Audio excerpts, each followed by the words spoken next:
प्रधान अशी नाटकं नाहीत, तर ती आशयघन नाटकं आहेत आणि ती साहित्यिकांनी लिहिलेली नाटकं आहेत. स्किट्स लिहिलेली नाही आहेत की तासावरती जे लेखक बसवून टी व्हीवरती केली जातात तसं यातलं कुठलंही स्क्रिप्ट नाही आहे. त्यामुळे नेमकं बोलायचं कुठल्या अँगलनी हा मला पडलेला प्रश्न आहे. पण नांदी होऊ दे, तोपर्यंत माझ्या डोक्यामध्येही काहीतरी वेगळा विचार होईल आणि शक्यतो लेखन, संगीत आणि त्या काळातली परिस्थिती या सगळ्या गोष्टींचा आपण एकत्रित आढावा घेण्याचा या ठिकाणी प्रयत्न करूया. मी जयश्रीताईंना विनंती करतो की त्यांचंच गाजलेलं नाटक, त्यांचीच गाजलेली भूमिका होती स्वयंवरमधली रुक्मिणीची भूमिका. त्या रुक्मिणीची त्या स्वयंवर नाटकातल्या पदानी किंवा त्या स्वयंवरच्या नांदीनी आपण कार्यक्रमाला सुरुवात करूया.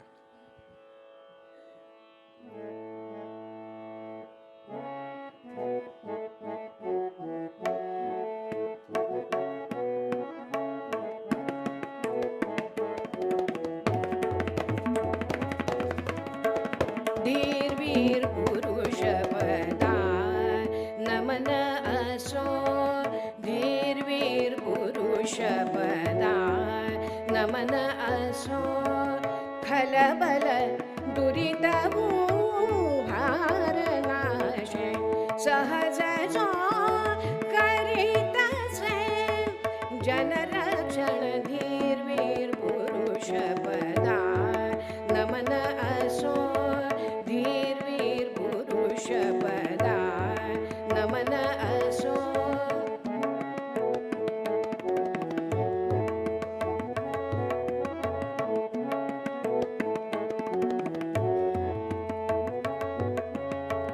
अपजय जय कर कुशल अतिमती जया शिवरित से, अपजय जय कर, अपजय जय कर कुशल अतिमती जया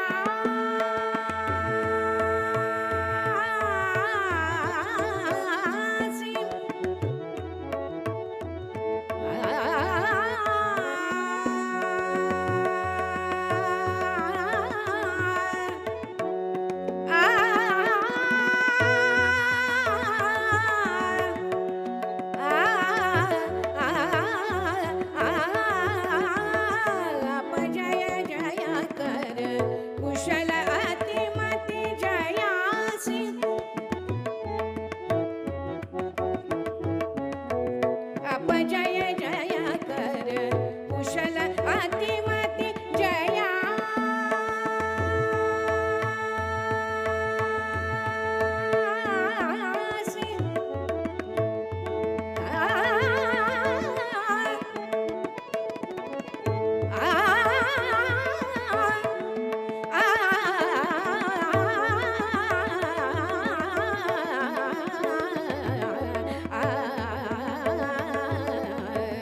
अपजय जय कर कुशल अतिमती जया शिवरित से, सुख दुख जरी सम समान कृती निज प्रकृती मिरवित से जो अवतार योगे, धीरवीर पुरुष पदा नमन असो, धीरवीर पुरुष पदा नमन असो, खलबल दुरित भार नाशे सहज जो करीतसे जनरक्षण, धीरवीर पुरुष पदा नमन असो, धीरवीर पुरुष पदा, धीरवीर पुरुष पदा, धीरवीर पुरुष पदा नमन असो.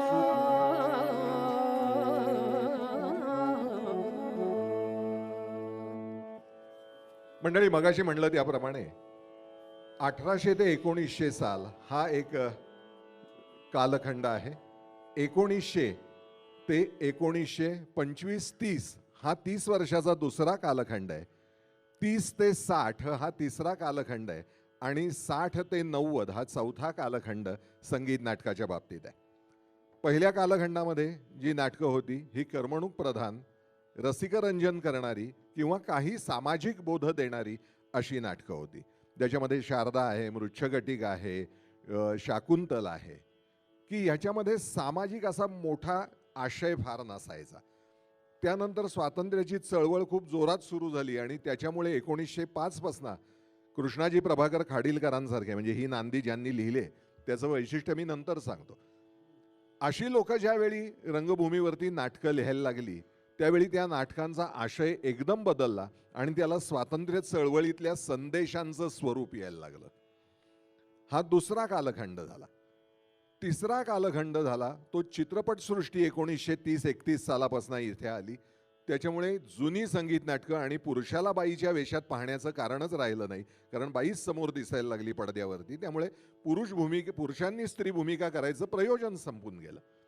आणि त्या कालखंडामध्ये जी नाटकं आली ती सत्तेचे गुलाम, सोन्याचा कळस, अशी जी कुलवधू, ही जी नाटकं त्या काळात आली, ही सामाजिक आशय आणि कामगार चळवळ वगैरे वगैरे या संदर्भातली नाटकं ही जास्त आली. त्याच्यामध्ये आत्र्यांची 24 नाटकं, 22 ते 24 नाटकं आहेत आत्र्यांची, आणि सगळी संगीत नाटकं आहेत, हे लक्षात ठेवा. आणि त्यानंतर मग 1960 सालापासून विद्याधर गोखल्यांनी नव्याने लिहायला सुरुवात केली, कानेटकर लिहायला लागले, विवा शिरवाडकर लिहायला लागले, अशी दर्जेदार मंडळी आली आणि नाटकाची विषय हे त्याच्यातनं बदलत गेले. आता या नांदीपुरतं बोलतो, पुढच्या गाण्याकडे वळतो.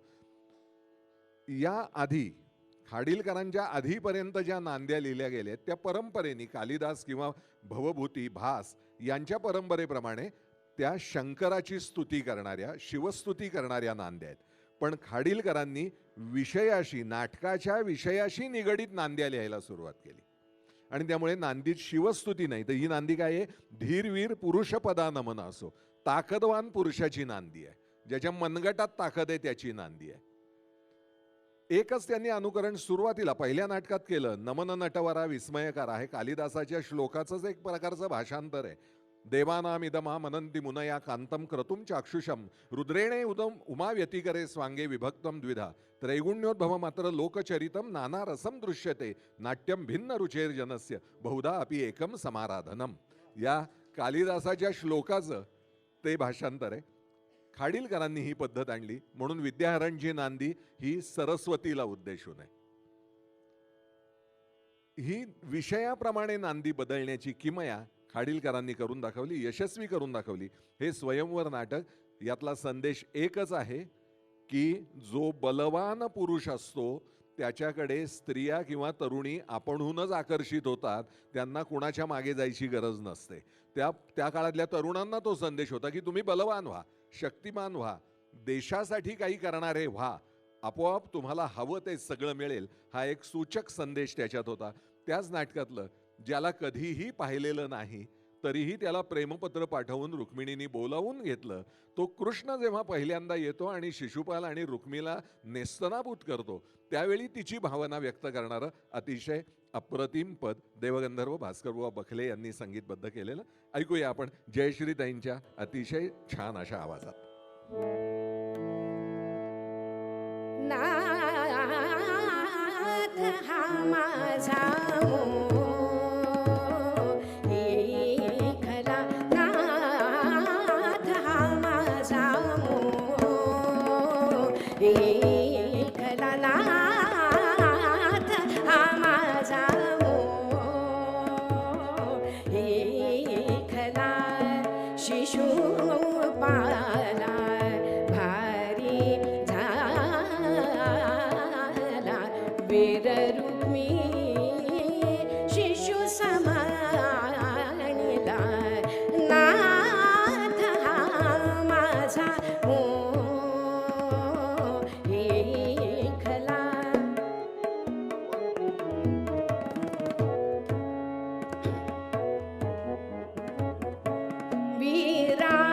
वीरालोळवी मग हाणू धरुनी, वीरालोळवी मग हाणू धरुनी,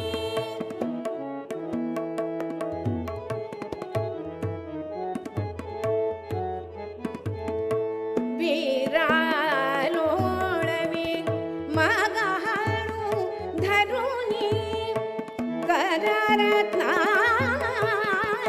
जणू हाल्याला, कररत्नाला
काय खरं आता मला बोलायचीच इच्छा होत नाहीये. इतकं छान रंगलं होतं, म्हणजे आणखीन 5 मिनिटं हे गाणं झालं असतं तरी चाललं असतं. इतकं सुरेख रंगलं होतं. आणि त्यात एक वेगळेपण असं होतं की चाल जरी जुनी असली तरी गायन शैली किंवा गाणं त्यांचं होतं. रेकॉर्डची कुठल्या नक्कल नव्हती त्यात.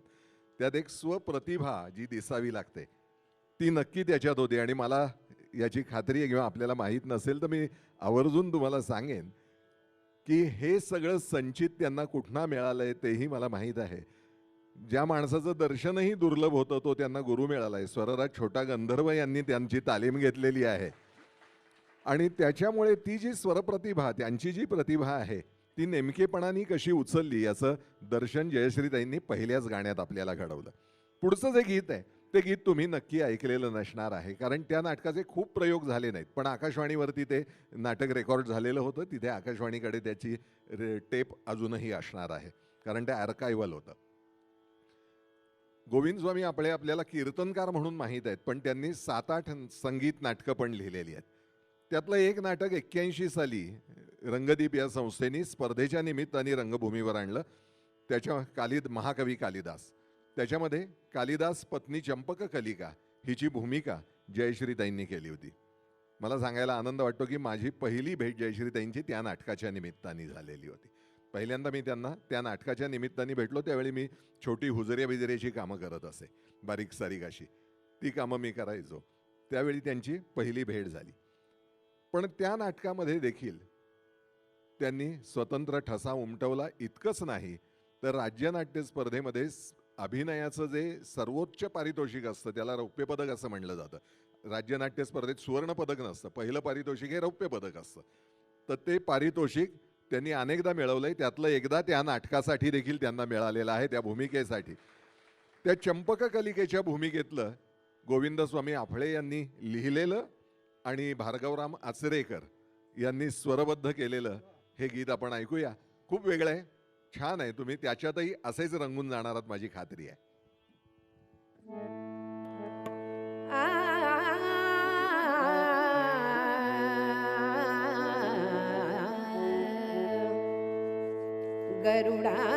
गरुडावर आरूढ झालो, गरुडावर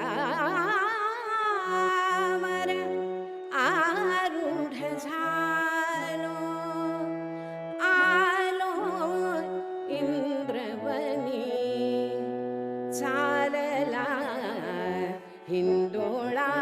गगनी चालला हिंदोळा गगनी चालला हिंदोळा गगनी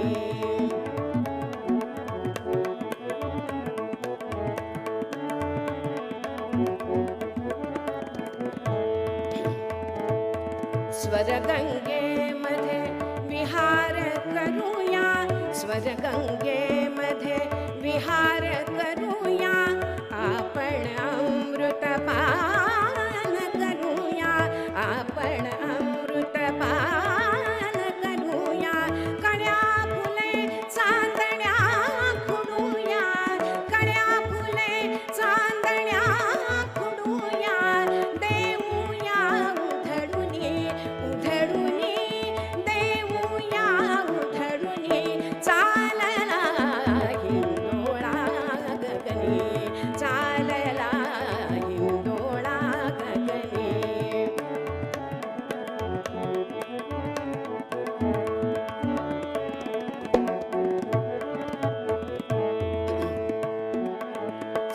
स्वरगंगेमध्ये विहार करूया स्वरगंगेमध्ये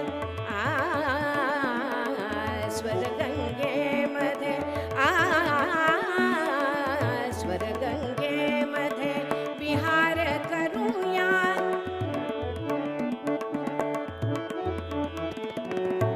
स्वरगंगेमध्ये विहार करूया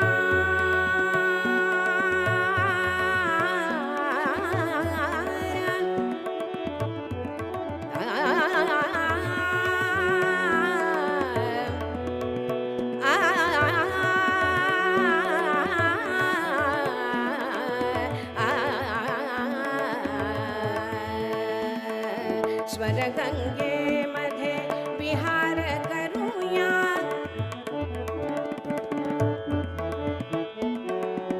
स्वरगंगेमध्ये विहार करूया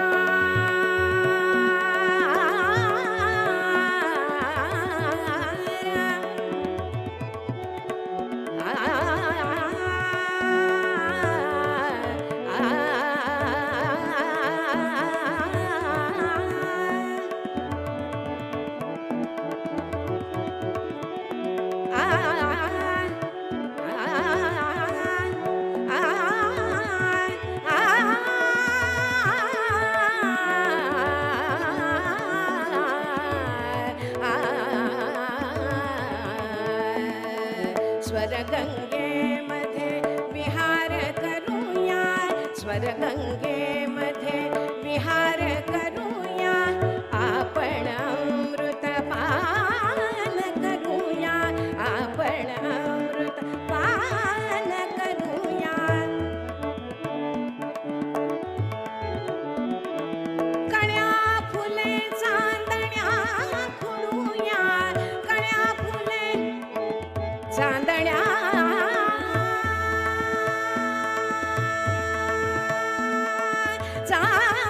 चांदण्या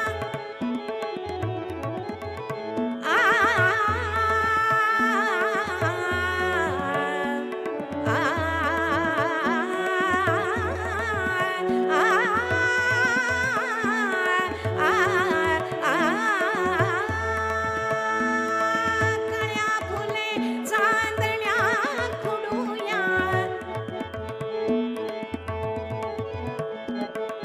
कण्या फुले चांदण्या खुडूया देऊया उधळुनी उधळुनी देऊया उधळुनी चालला हिंदोळा गगनी चालला हिंदोळा गगनी